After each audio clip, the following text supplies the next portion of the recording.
12,000 कोटींच्या संपत्तीचा मालक, ज्यांच्या कंपनीचे कपडे घालून लोक स्वतःला VIP समजायचे, ज्यांचं एकेकाळी या मुंबईमध्ये सगळ्यात सुंदर 35 मजल्यांचं घर होतं, ज्यांना अनेक मान सन्मान मिळाले, तेरेमनचे मालक विजयपथ सिंघानिया काळाच्या पडद्याआड गेले.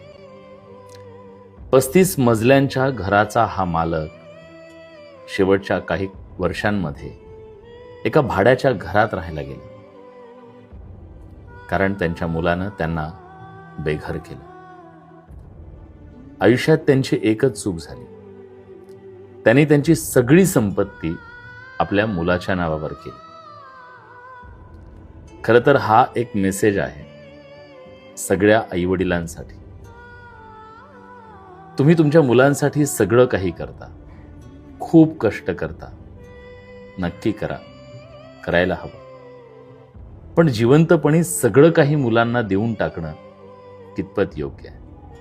आपले हातपाय कापून स्वतः लुळंपांगळं होणं कितपत योग्य आहे? जर शेवटपर्यंत राजासारखं जगायचं असेल ना, तर काही संपत्ती हे हातात असू द्यायला हवी. कारण हे जग श्रावण बाळाचं नाहीये मित्र.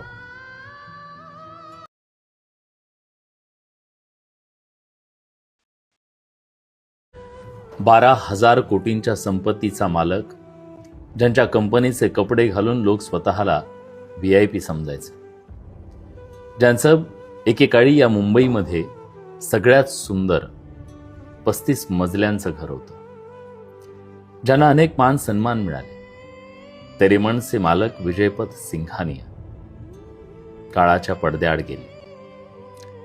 35 मजल्यांच्या घराचा हा मालक शेवटच्या काही वर्षांमध्ये एका भाड्याच्या घरात राहायला गेला, कारण त्यांच्या मुलानं त्यांना बेघर केलं. आयुष्यात त्यांची एकच चूक झाली, त्यांनी त्यांची सगळी संपत्ती आपल्या मुलाच्या नावावर केली. खरं तर हा एक मेसेज आहे सगळ्या आईवडिलांसाठी.